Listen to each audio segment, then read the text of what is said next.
안녕하십니까, 정인태입니다. 국힘 당대표 결선 2명 누가 갈까?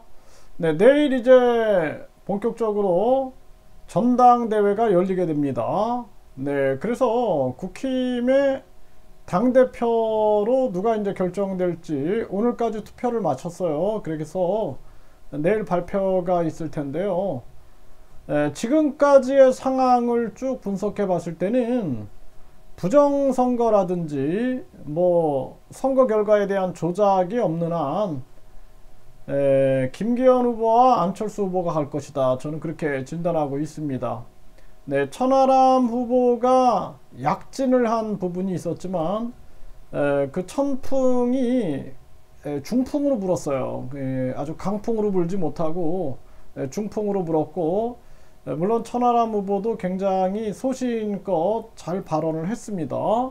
네, 황교안 후보 같은 경우에도 황풍이 좀 약풍으로 불었어요. 약풍. 네, 그 천하람은 중풍으로 불었고 황교안은 약풍으로 불었다. 저는 그렇게 진단하고 있고, 안철수 후보 같은 경우에는 그냥 큰 바람이 불지 못했어요. 좀 눌렸는데 그럼에도 불구하고 국힘 내부에서 이성과 상식, 합리를 가지고 있는 사람들이 그나마 지지할 것이다. 저는 그렇게 판단을 합니다. 그래서 국힘 당대표 결선 내일 이제 발표가 날 텐데 뭐 조작이 없는 한 김기현 안철수 후보가 결선에서 붙게 될 거다.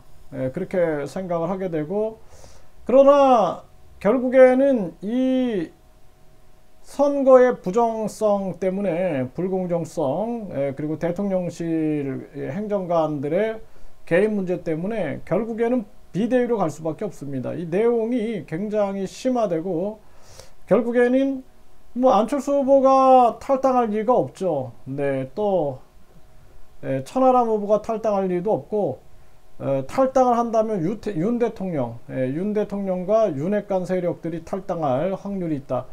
그래서 뭐 안철수 후보가 당대표가 되면은 윤 대통령이 탈당해서 신당 창당할 수 있다라고 그 심평 김기현 후보의 그 후원회장이 얘기를 했죠. 네, 그래서 결국에는 내부에서 엄청난 싸움이 일어날 거다. 저는 그렇게 진단하고 있고요.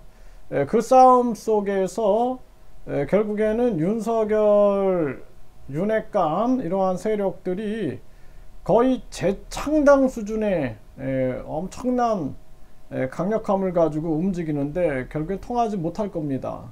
그래서 큰 내분이 일어나게 되고 결국에는 윤핵관이나 윤 대통령이 새로운 정당을 창당하는 그러한 그림이 그려지지 않겠는가. 그런데 더 세게 정당의 문제가 아니라 이제 제왕적 대통령제를 폐지하자 그러면서 분권형 대통령제 바람이 크게 불게 될 거다. 저는 그렇게 진단하게 되고요. 결국에는 김진표 국회의장이나 또는 반명 세력, 민주당의 반명 세력, 그리고 국힘의 반윤 세력들이 분권형 대통령제를 들고 나오면서 강력하게 윤 대통령을 포위하게 될 거다. 저는 그렇게 진단하고 있습니다. 그래서 이번 이 경선, 당대표 경선은 처음부터 끝까지 불공정이었다. 저는 그렇게 진단하고 있고요. 따라서 그 결과가 엄청난 후폭풍이 불 거다. 이렇게 진단하고 있습니다.